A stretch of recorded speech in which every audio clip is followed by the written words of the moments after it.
Did you guys have a good week and weekend?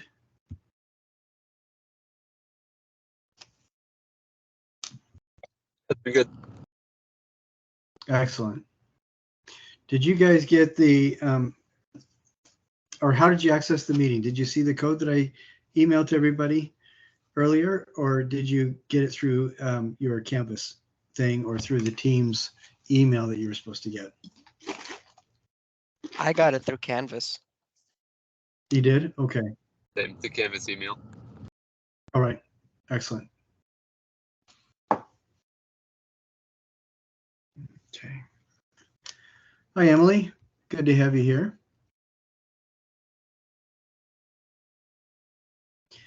If you guys want to, it's nice to, unless you're in a car or something like that and you can't do it, it's nice to put your video on as well so you can see a little bit of faces, but if you don't want to, that's okay.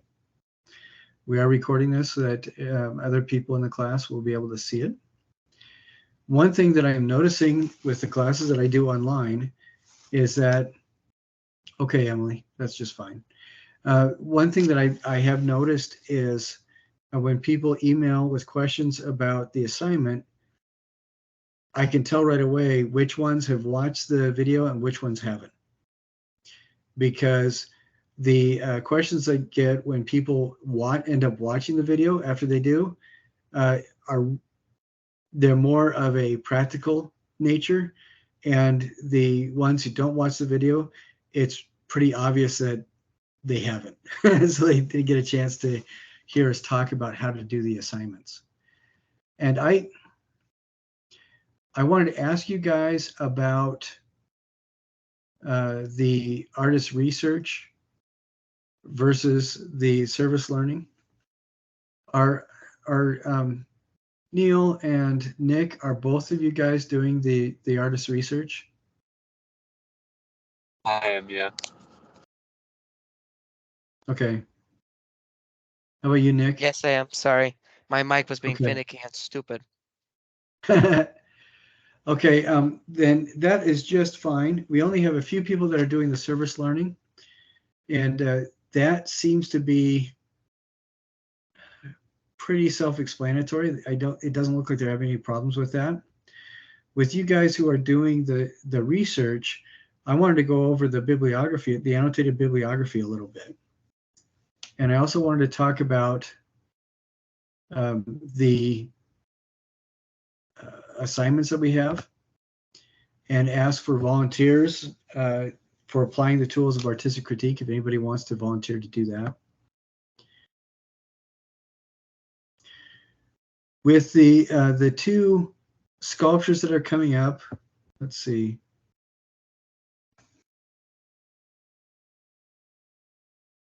I've been getting questions about the structure with skin as well, so I don't think everybody's done with that. Do the best you can. If I do need to extend the due dates, let me know. I don't want anybody to rush and hurt themselves. On the carving, this one, I want you guys to take your time. And there's a couple reasons for that. So we'll get into that. So today, what I'm going to do is I'll talk about applying the tools of artistic critique. And then I will also talk about, let's see, I'm going to move that a little bit. The annotated bibliography. And I'm going to touch on the structure with skin a little bit because people are still working on that, as well as the biomorphic abstraction carving. And I would like you guys' input as we go along.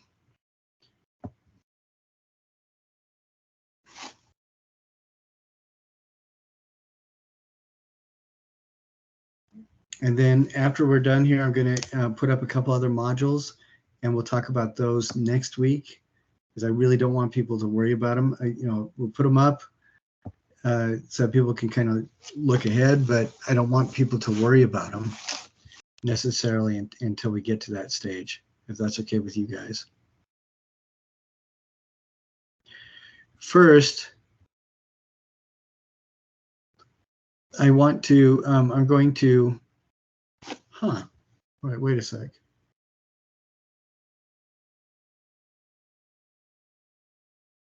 Every time I want to share a page, it seems like I feel like I have to relearn how to do it. There we go. So I'm sorry for my scowls. This is coming up, this artistic critique, my own work, and then somebody else's work. It's not due, like I said, until December 8th. That's what it says. But if this is going to be really good, now that we are starting to see other people's works in the discussion boards, I would really like people to start getting their heads around the idea to do this. If you do it now and you do a really awful job, you have time to redo it, resubmit it. If you do it now and you do a wonderful job, then you don't have to worry about it for the rest of the term. Do you guys remember what the 4 tools of artistic critique are? I will give you a hint. The initials for the 4 tools are D, A, I, and E. What is the first tool of artistic critique?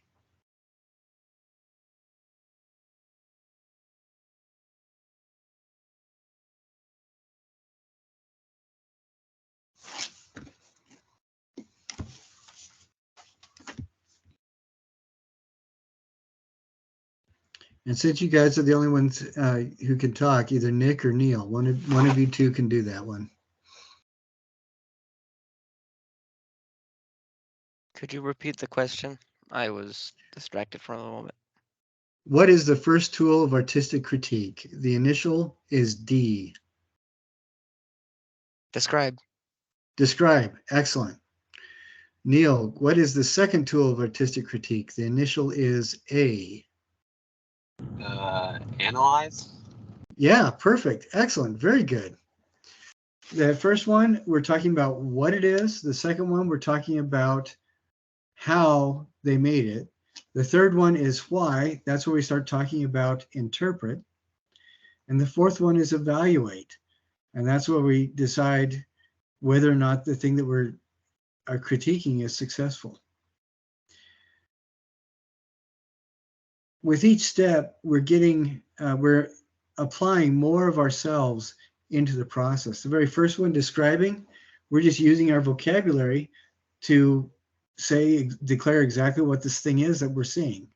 So we're just talking about what we see. We're not injecting any of ourselves into it. With analyze, that's when we start to imagine, since we know how different things look, how they got the way, we are starting to guess how the individual made the thing that they're making. What kind of techniques did they use?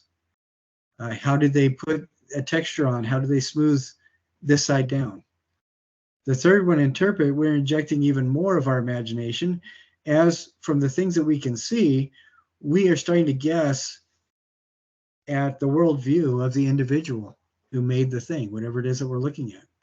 Why did they make the choices that they did when they could have made completely different choices? Heidegger was a philosopher about 80 to 100 years ago. And one of the things he said was that every time we use a word, every time we declare something, every other possibility has to be closed off. When we use one word, we can't use any of the other ones. And so, and that's something interesting to keep in the back of our heads when we get to the interpret stage, when we realize that the artist made some choices because they really felt they needed to, when there were so many other options they could have taken. And the last one, evaluate, it's really important to consider, are we talking about it from our own personal context, or are we trying to look at the object, whatever it is, from the context of where it exists? So this is a little bit easier to deal with when sometimes when it's an object that was made recently, like during this semester. But if you find an object that is thousands of years old that was found on a Greek island on the other side of the world, it's very hard to evaluate whether or not it was successful, because any of the context of the other culture, because you have no idea what they were like, or we have no idea what they were like, but we can determine whether or not it was successful according to things like craft, material use, and the fact that it lasted 3,000 years.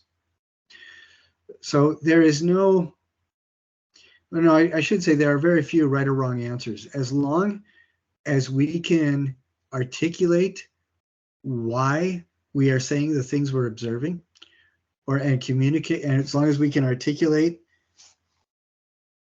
the thoughts that we're having regarding this thing, whatever it is that we're critiquing, then I think we're doing pretty well. And on that page that is labeled Intro to the Tools of Artistic Critique, there are several questions under each of those things. So when you do this assignment, either critique my own work or critique somebody else's work, what you'll need to do is have on your screen, and people have done this where they pointed their phone at their computer and the computer had an image of the object they were critiquing. And then while you are recording this image of the object, just talk through each of those 4 steps: describe, analyze, interpret, and evaluate. And as much as you can, as long as it feels appropriate, ask those questions to yourself. You don't ask them while you're recording. You can read them inside your head while you're recording and just answer them as you're doing this. And I've given a couple examples of this over the time. As soon as people start volunteering and bringing this in, I will grade it, and I'm also going to be sending an email out to for the first couple ones, so everybody can go and check out what the people have done. And on this page, Artistic Critique My Own Work, as well as the other page, which is Artistic Critique Somebody Else's Work, you will see links to examples on the YouTube channel. I made a YouTube channel for the class early on, but YouTube has graciously disengaged my access, so I had to create a new one for you guys. But I have included links to some of the earlier iterations of that, and not all of the critiques are good, not all of them are bad, but it gives you a good idea of what to look for as you're doing this thing.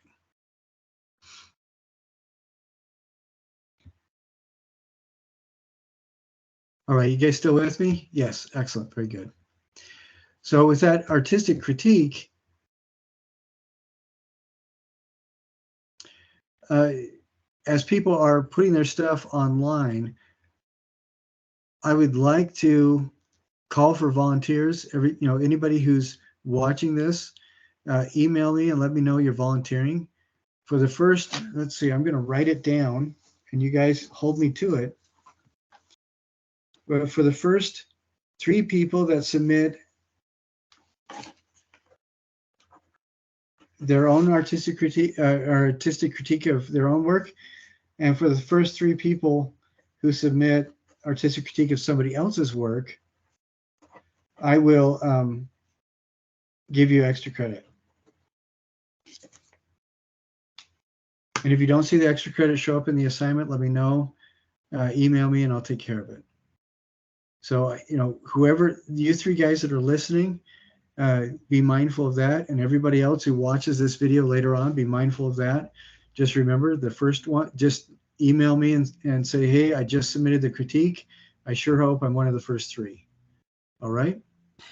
And that's on the structure with the skin, or the... No, if you open up your canvas and scroll down a little bit, you'll see it is in its own module, and the module is labeled Applying the Tools of Artistic Critique. And that module, I've moved it, it's right in between module 7.b, the Annotated Bibliography, and it's right before module 3, the carved biomorphic abstraction. And for each of the modules that people have been working on already that describe sculptures, Module 1, sculpture-based photography. 2, defining volumetric form with line, and 3 and 4, structure with the skin. Each of those have a discussion board associated with them that people have been putting their artwork on. And you can refer to any of those discussion boards, find images of artwork of somebody else's work, and that's what you can do, or your own object that you've made for one of those assignments for this class. And if you don't want to do it now, that's not a big deal. You can wait another month as more things get done. Did that answer your question? Yes, it did. Thank you. Okay, Neil, you're going to have to keep me on task because sometimes I become enamored of my own voice and I forget what the question is. So I appreciate your patience.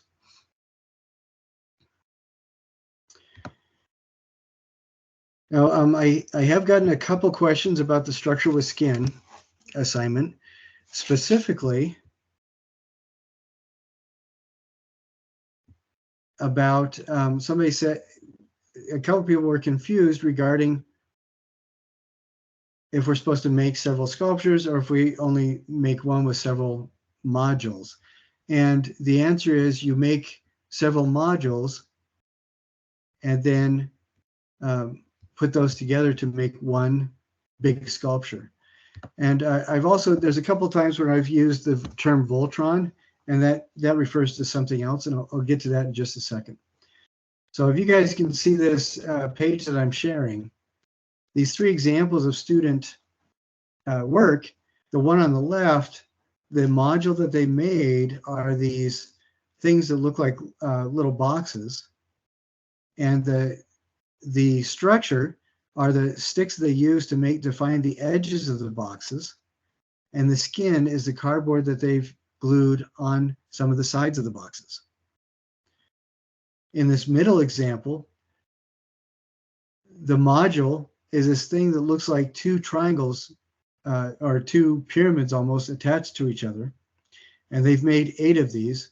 1, 2, 3, 4, 5, 6, 7, 8. Each of the modules has skin over 2 of the triangles, and they put them, all 8 of the modules they put together to make one large piece. Now, I say large, it's larger than the module. These modules are about 4 inches across at the longest space. So each of the modules you make should not be bigger than a softball.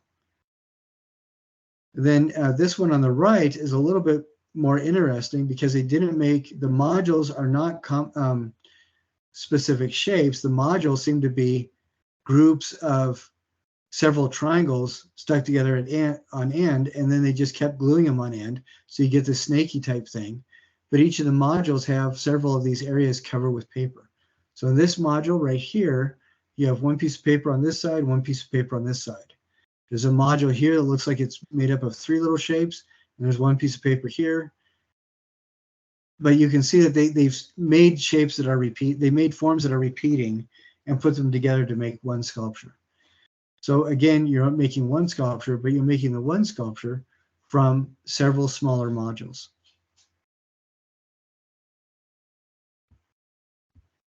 All right, does that make sense to you guys? Yes. Okay, excellent. I'm just manipulating around a little bit here. And for that module, you'll see that there is a discussion board, and this is what I'm going to be doing. Unless you have to reply in the discussion, you'll get more points.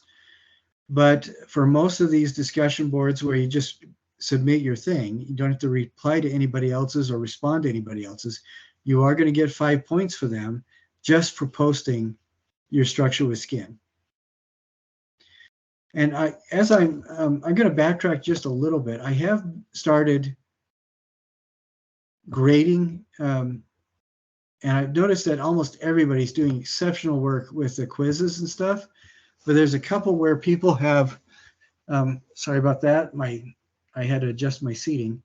There are a couple quizzes that were taken, I see, where some people either forgot to answer or answered without referring to their textbook. And again, I've given everybody 6 different ways of accessing the textbook. And if all else fails, you can go to archive.org, set yourself up with a free account, and access an old edition that's been digitized. And so anybody, all of you, can go and get access to this textbook. And I'd recommend doing that before you take any of the quizzes. And there is going to be a quiz for each of the modules. You just go through, read. You don't even have to read it first. The way that I took the quizzes was I knew which chapters the questions were in, and I just scanned them really quick so I knew what the main headings were.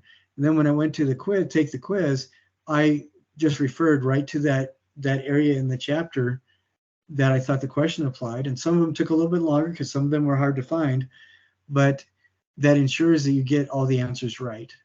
There is one question that several people got wrong, which is, what is the dimension specific to 3-dimensional art? And when you look at that, that's not the exact question. It's a true or false question.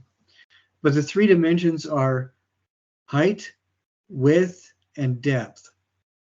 When you submit a painting, you always have to give the curator the height and the width. When you submit a sculpture, what is the 3rd dimension that you have to add?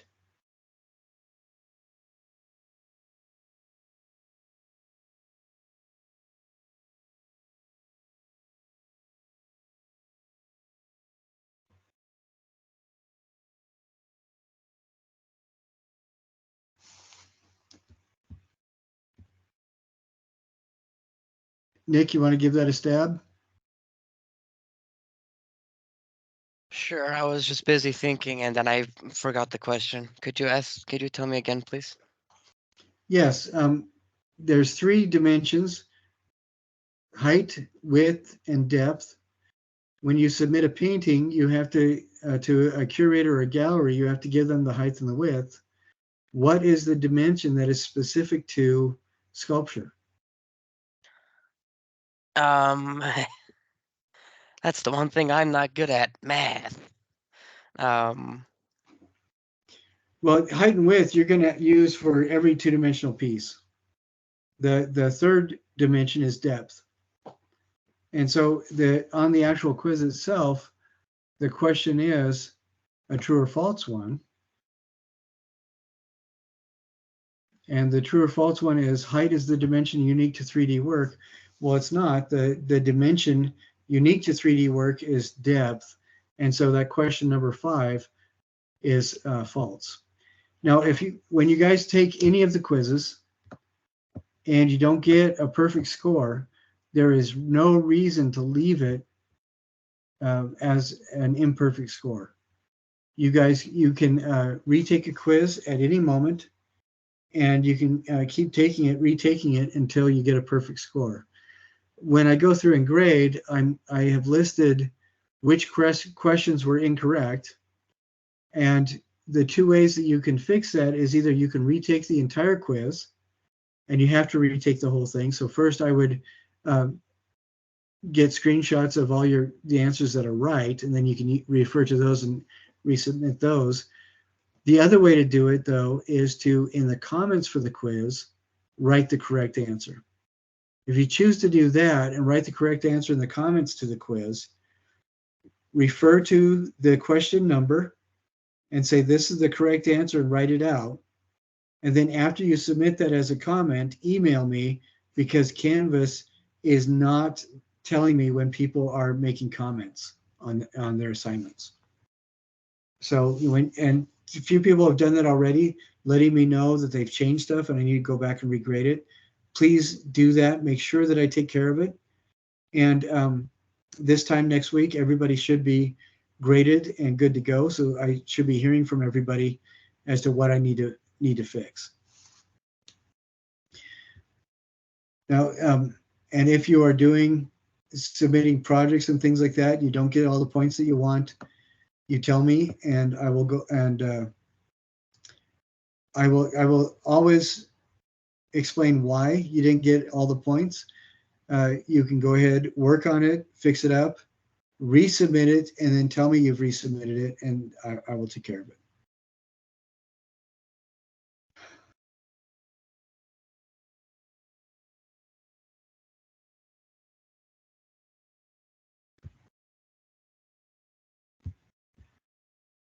Okay, now we're looking at this. This is 7.B, Artist Research, Annotated Bibliography, or Service Learning Project Development.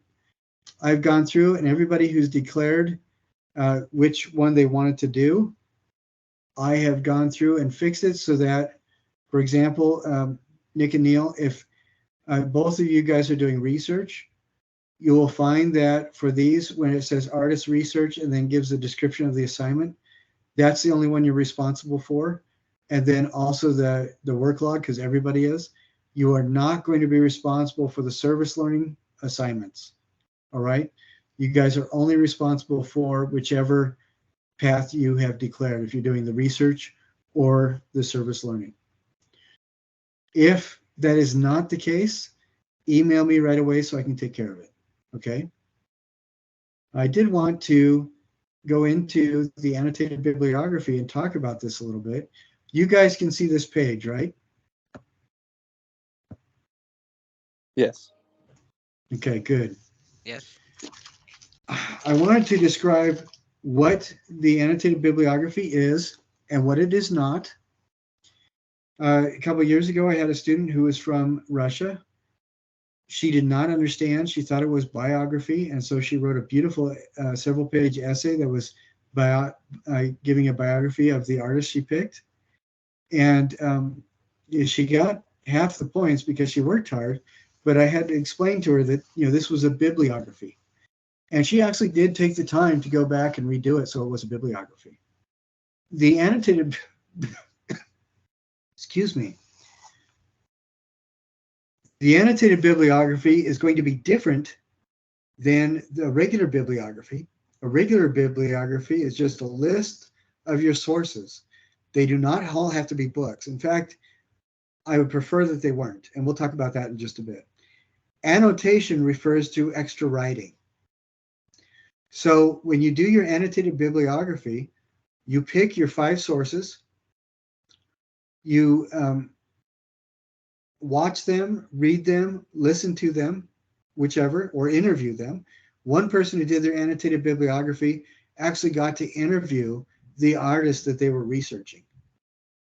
So that was pretty cool.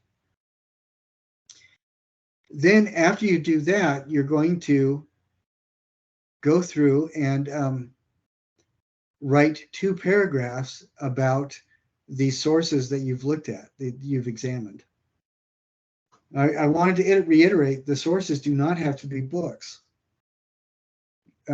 You can go online and find YouTube videos. I would say if you're going to do YouTube videos, I would recommend over 5 minutes. I'm thinking 10 or 12 is going to be good. And they could also be podcasts. If the person appeared on a podcast and somebody interviewed them, they could be articles that you find. Sometimes what will be really interesting is you can go on museum websites, and a lot of museums now, mostly because of COVID, will have an option for a lot of their displays. They'll have it on a digital, on a page on their website too. So you can actually go to the website and look at all the artwork that museum had on display when they showcased that artist. Sometimes galleries will do the same kind of thing. Another thing that you can do, of course, is, I don't know if you guys are familiar with this word anymore, but go to a library and find a book on the person. What is really kind of neat in today is that a lot of libraries will give you the option where you can view a book without having to actually physically go to the library. And sometimes the book, maybe the whole thing may be about the artist, but more often than not, the book that you're looking for is going to have a chapter or section that deals with that artist, and that's just fine. There is an MLA citation format or template, formatting template for each of those sources. So here is, I included a video. This is an 11-minute tutorial about using MLA format. But what I also found is there are a number of other things that I found online where you can actually plug in your source and it will generate the MLA citation for you. So I'm gonna after we're done, I'm gonna find those and I'm gonna plug them into this module so you guys have that. I know of one. All right, would you mind emailing it to me and then I can send it to everybody? Yeah, no problem. That would be awesome. That would be great. And so I'll include that as well. No problem.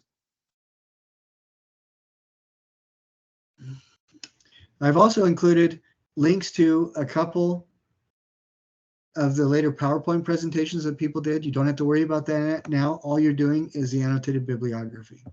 So this video talks about how to do it. And again, right after we're done here, I'm going to find those websites. And is it Nick? Nick has pinky sworn that he's going to send me one of his sites. Yeah, I'm actually in the middle of making it right now. Okay, great. Yeah, then I will include that as well. That is great. But I did want to show you an example of what this is going to look like. So you're going to pick your 5 sources. You're going to make sure that you have citations for them. And then your annotation is writing about those 5 sources. Each of the source, you're going to have 2 paragraphs. The first paragraph is going to be a description of what the source is and the information it contains. And the second one is going to be your reflection on that. How does it help you to understand the artist, or what did you learn? So right here, I have an example.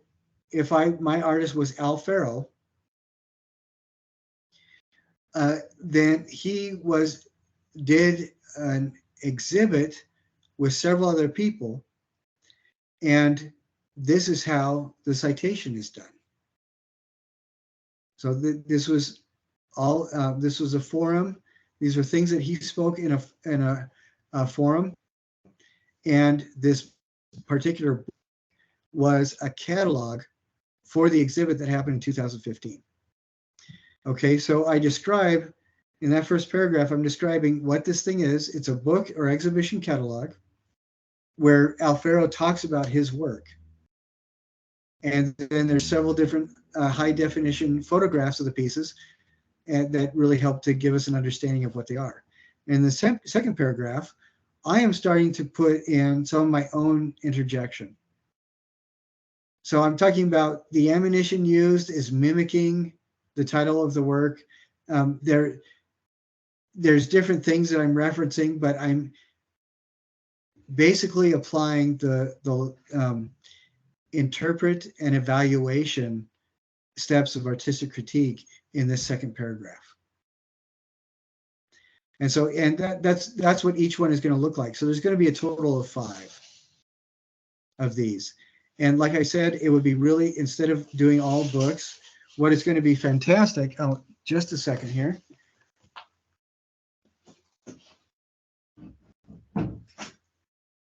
I don't know if you could hear it, but I was put in a wood floor, and the dogs, my wife just barely got home. The dogs were running around and their nails were scraping the wood floor out the wazoo, and it was making a lot of noise. Hopefully you guys didn't catch that. But since the MLA format can be applied to any source, you can do your annotated bibliography with, say you get a hold of the artist himself or herself or themselves, and you're able to interview them for 10, 15 minutes.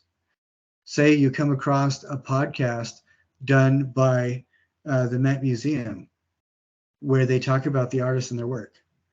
Say you find a video on YouTube that one of the galleries that this person is shown in put out, talking about their work and showcasing what they have on display.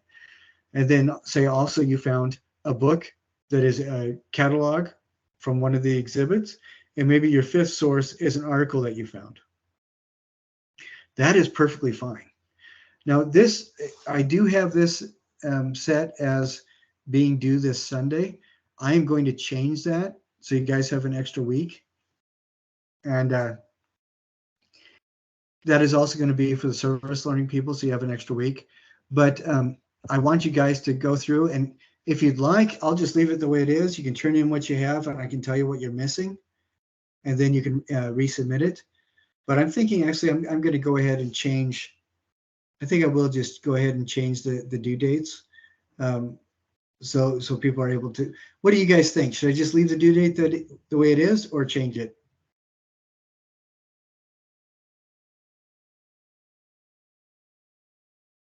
I'd say change it. Okay. One thing that is really important, especially when you look at things like YouTube or articles you find online, is that there's a couple different kinds of biases that you need to be aware of. And this is really important as when you do research on people and art movements and all sorts of stuff like that. One bias is the bias that is very prevalent in social media, and when the search engines you use are recording what you're doing. This kind of bias is called confirmation bias. The search engines and AI that are used in social media and search engines like Google or Bing, they want to make your life easier. And so they gear their searches towards your history, towards expanding what you've already demonstrated you want to see. The reason why it's called confirmation bias is that instead of wanting to give you new information, they are giving you information to support what you already know. Now, this can be dangerous if you're trying to find out something new, but be aware of this. And if you're aware of it, then maybe what you need, and it is affecting, you feel it might be affecting your search for information, then go to a completely new computer or erase your, I don't like erasing my, I don't like always erasing my search history because I like, if I'm in the middle of a project, I like having that consistency. But you can erase your search engine history. You can also go to a completely new computer or open up a different web browser that doesn't have the same history, or use somebody else's. Go to the library and use a computer to do searches. This is also, it doesn't just affect social media and search engines like that. It also affects YouTube use. Because if you are logged in to YouTube, it keeps track again of your search history.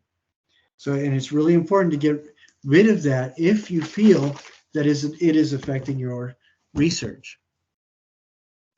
The second type of bias is narrative bias. And narrative bias is when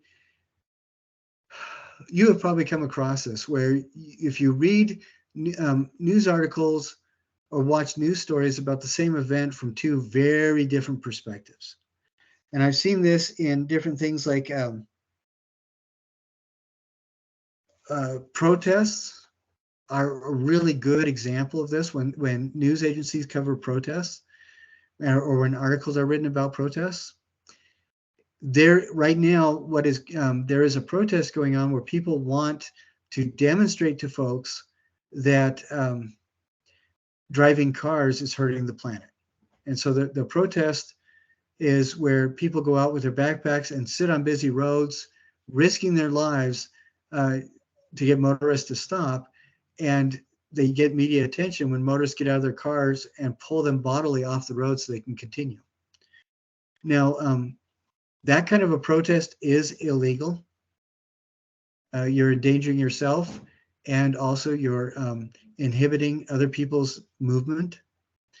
But if somebody were to write an article about this, say you were one of the protesters, you'd be talking about how dangerous it was, how scared it was, but you were happy you did it anyway, and it was worth it because you got your message out and you appeared on the news.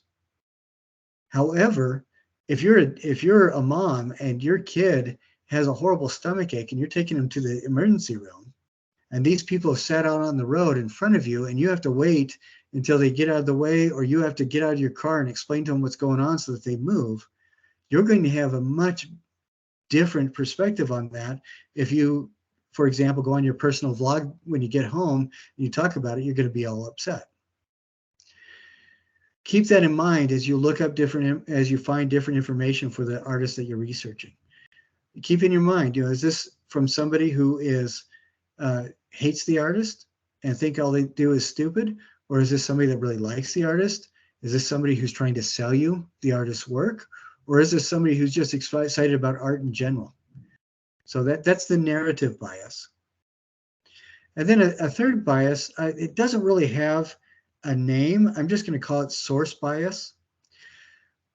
What you'll see an awful lot in some circles of media usage is people will recycle the same story over and over again. And sometimes that is really beneficial, and sometimes it is a pain in the neck.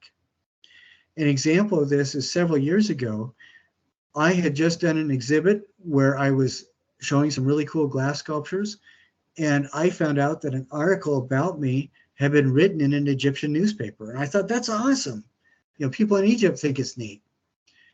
About 2 weeks later, I found out that it started showing up in radio broadcasts and newspapers and magazines in all over the Middle East. And I started getting super excited. And then I started looking at what was being republished. It was the exact same article. The paragraphs had been switched around and the titles changed, and that's it. And sometimes not even that much was changed. So it's that source bias when the same source is being used over and over again. And you can see this on YouTube as well.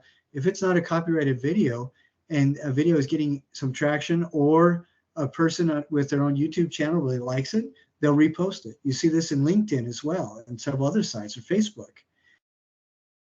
So be cautious as you are looking up your sources. Think about, is my computer just showing me what it thinks I want to see? Or, and another question is, what's the perspective on these people that are talking about this artist, and is it going to hurt what I learn about the artist? And then the third one is, I'm so excited I found these 5 sources, but they look like suspiciously identical. So be aware of those, because we need to have 5 sources that are separate and different. All right. Now I am going, even though you guys are not doing service learning, I am going to talk about that a little bit too. For the service learning, I'm excited about service learning. The thing with service learning is you get to use your own unique perspective and work experience and do something that the community needs and will benefit from. It needs to be done during the course of this semester. And what you're documenting is what your actual project is, but you're including in that how you're putting the project together. And so this, I give some restrictions on parameters for what the project needs to entail and be kept within. And I really want you to be careful that you should not be going over 20 hours for this whole thing all put together. That's about how long people are going to be spending on doing all the segments of the research project. And I want you to keep yourself to the same framework. I don't want you to do more. And you're going to be, in these 2 assignments, you're going to be discussing with somebody else what your project is going to be. You're going to be addressing the questions that are outlined in the assignment description. You're going to be sharing not the emails and phone descriptions, phone communication, but you're going to be sharing the communication that you've had with the person by just describing it. Don't copy anything and send it to me. I don't want to hear that. You can say something as simple as, I spoke to so-and-so over at this place for about an hour and a half, and this is what we talked about, and now I have a good idea of what my project is going to be.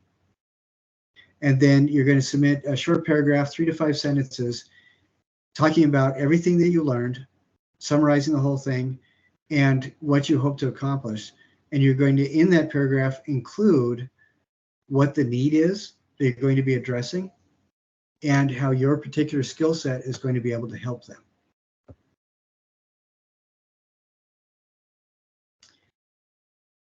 And for the service learning, this next portion of the assignment is going to be a series of exercises you go through that shouldn't take you very much time, that helps you to put together a really powerful idea for what your project is going to be.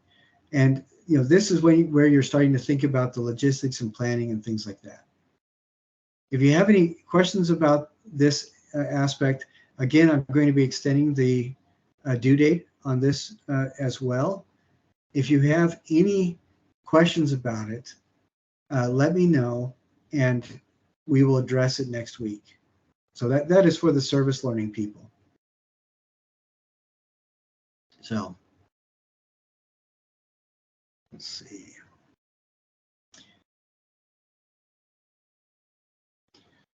So we've talked about applying the tools of artistic critique. I hope you guys understand what that is, and I'm looking forward to seeing what people are going to be doing, because then I'll be able to share those examples with everybody. I have had students before with severe social anxiety. I have severe social anxiety. It is not fun. I have managed to develop a number of tools to help me navigate social situations. So a lot of people can't tell that I have social anxiety, but it's there. I've had students who were so hemmed in by it that they actually had a couple people actually coached their roommate or a friend of theirs to do the voiceover for their critiques. They wrote it out and they coached the person, and then the person was able to read the script and do the voiceover. And if you're going to do that, that's fine too. And with the card biomorphic abstraction, as we move into this isn't going to be due for another at least a week. And if we need to extend this another week, that's fine too. Let's talk about it next week. I'm going to share my screen for this so you can see what I'm looking at.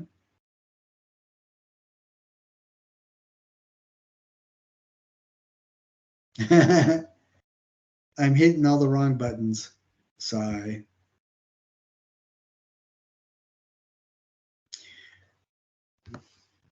Carved by one person asked me, well, you're saying Mighty Voltron, does that mean we have to put everything together? And several other people have asked, are these sculptures all supposed to go together? And absolutely not. Each of these can be entirely their own thing. Everybody was given a block of dense styrofoam, and some of the descriptions for the carving may be for other materials that we've used. I've tried to edit everything so it has only to do with dense styrofoam. First iterations of this, people were actually working with actual stone, which is expensive and very time consuming. Then people were working with wood, and I don't know if you've ever seen somebody else gash themselves with a chisel, but it's not as much fun as you'd expect. And then after wood, we decided let's do plaster, and that had its own set of problems. And I think the styrofoam, the harshest thing about the styrofoam is as you're carving it, you need to make sure you're in an area that you can clean up really easily.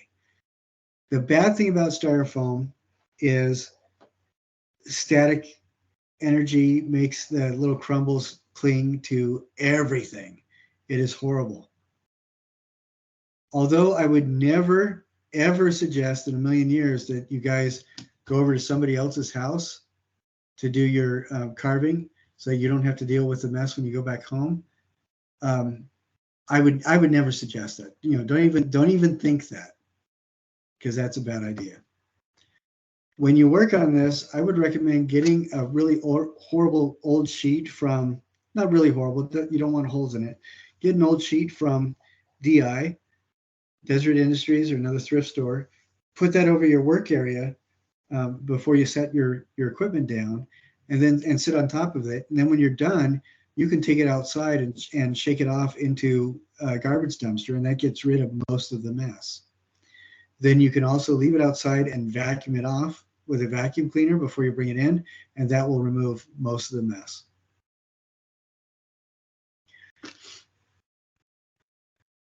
Now with this, we are going to be applying paper mache later, and I will release that when we're done as well, so you can kind of see what to expect. And I've given a couple videos about people who have been working with the carving kind of stuff as well. You can also find on YouTube, you can find several videos about people who carve in foam. What you're going to be doing is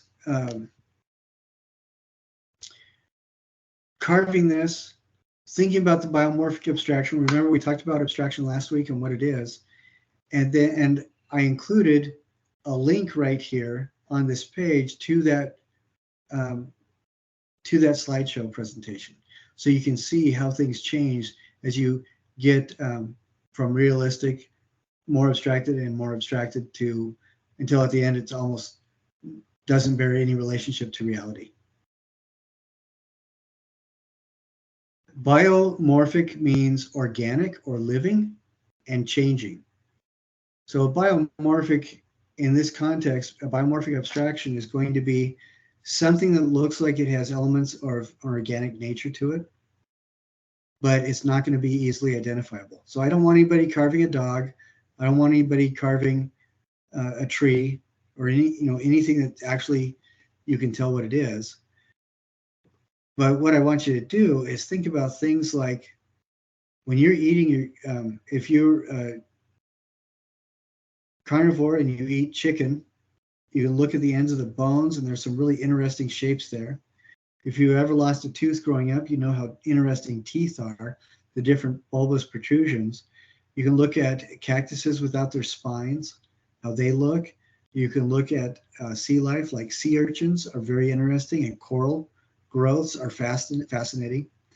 And then think about the most interesting pieces of those objects and putting them together. One of the more fascinating sculptures that I've seen somebody do is they took a knuckle bone and combined it with a leaf from a succulent and used that as the inspiration for their abstraction. And that looked very interesting. So here's another couple of videos. And at the bottom on this bottom video, I just demonstrate a really quick carving where I'm carving out a block, making an organic shape. So after you carve it, if you want to get all the points, what you will need to do is make sure you sand the edges and make sure that the areas different forms flow together so it feels organic. I've seen some people have done this where they just blocked it out and left it that way. And the problem with that when you do it is that the paper mache does not go on well and it does not look organic. It looks very blocky. And you want to stay away from that if you possibly can. So carve it. You have 2 grits of sandpaper in your kits. You're going to use that to carve it smooth.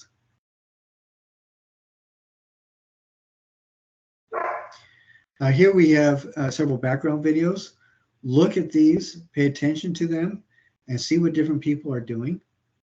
Some of them are a lot more organic than others. Some of them are using materials very similar to what you're using. So just, I would recommend watching all of those and keeping everything in your head until you feel like you're confident and start designing this. And sometimes when you design your carved biomorphic abstraction, we're going through, we can see the quiz and everything here. When you start doing that, it might be beneficial to start with a plan, draw a little bit, and then after you carve a bit, stop and think, well, where could this go? And allow the shapes that you're making to kind of direct what you're doing. Now, these are really good examples of the kind of abstraction I'm talking about. Like this right here, these two pieces almost feel like they could potentially be bone fragments with holes drilled through them. This thing right here feels like it could be a succulent leaf that's twisted around somehow. This one at the bottom of the sequence, this one, it looks like it could be, I don't know, somebody almost dancing in a kimono. But I mean, there's a lot of flowing lines that go around. But you see, one thing that's consistent about them is that they all look like they potentially could be organic, and they have more smooth areas. They all have smooth areas instead of sharp corners. So pay attention to what you see here before you start carving out your piece. Let's see. I'm going to stop sharing, and then I'm going to go back and find the other page I wanted to talk about. One thing that I wanted to point out as well is that each of these things that we're doing, I should say that last page at the bottom of it, it has a little thing about paper mache. That is just to get you aware that your piece needs to be able to support paper mache. If you don't do that before you apply the paper mache, I would recommend very highly, I would recommend making whatever adjustments you need to. I do want to show you this page really quick. This is the artist review. I thought I made it clear in the assignments, but sometimes people miss things as they read. And I want to make sure you guys are clear. The Carved Biomorphic Abstraction Artist Review is you're looking at those artists, those 5 artists from that previous page, and you're going to be conscious of them when you write this. You're going to be picking one of the artists from that page. I'm going to go back to that page really quick. See, here's all these different artists right here. Jan van Zarp, Barbara Hepworth, Henry Moore, Isamu Noguchi, and Constantine Brancusi. Those are the artists. You're going to pick which one resonates with you the most, and you're going to use them to talk about this stuff. Sometimes people will just do a sentence. I'd like your paragraphs for this assignment. You're going to be writing 5 paragraphs total. The 4 paragraphs you're going to be writing about exterior and interior forms, primary and secondary contours. I want you to write at least 2 sentences about each of these. So your paragraph about exterior and interior forms, you're going to write 2 sentences about those forms as you see in the artist's work that you picked. And that's what this artist review is about. So this one requires a little bit more time, a little bit more energy to do. So be aware of that when you work on it.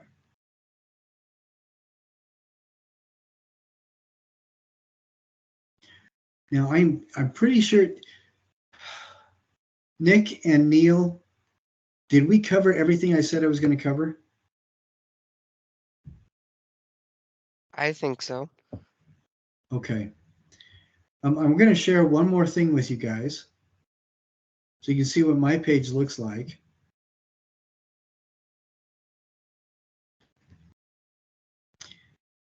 This is the segment that I'm going to be putting on after we're done here tonight.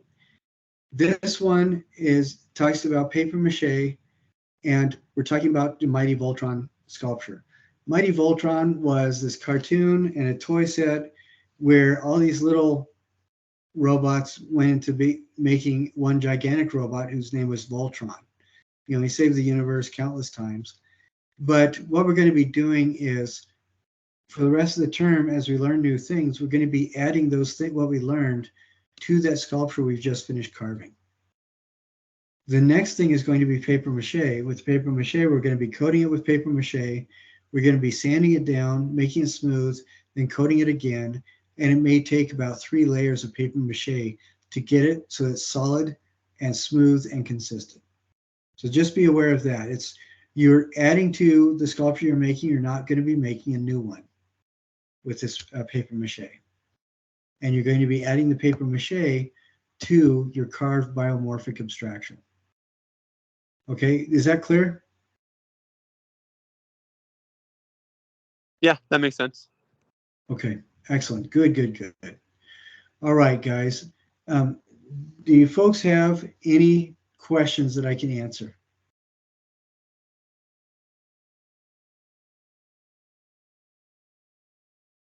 I do not. All right, good. Excellent. As soon as we're done, I'm going to put up that MLA formatting websites, and you should see that. And I'm going to add a week to the due dates for those 2 assignments. If you guys have any further questions or anything, email me. One thing that I do notice over and over in these kinds of classes is every once in a while, it has not been bad for this term. I really appreciate you guys in this class. In the past classes, I've had people asking me questions that demonstrated they did not watch the video that we did as a course. And I've also had questions where people, it's obvious that they did not go through the module. And that's why I have the module sequence locked, so that you have to go through and at least look at each page, because that will help you to have the information, to gather the information you need to in order to accomplish the assignments for each of those modules. Now, when you do all that and you still have questions, email me and I will do everything I can to answer them as well as possible. And if I get it from more than multiple people, we will put that into our video for the class so that everybody can get the same question answered. All right, well, I am all done for tonight. I know that you're disappointed we didn't go longer, but there it is. We're all done. We don't need to go longer. Again, if you're missing points on the quiz, you can, or any of the assignments, you can always resubmit them. And if you don't have access to your book, you can go to that archive.org website and get free access for an hour at a time to an older edition of the book, and still get a perfect score on your quizzes. All right. I hope you guys have an absolutely wonderful rest of your week and a great weekend, and I look forward to seeing you on Wednesday. All righty, folks. Thanks, you too. All right, we'll see you guys. See ya.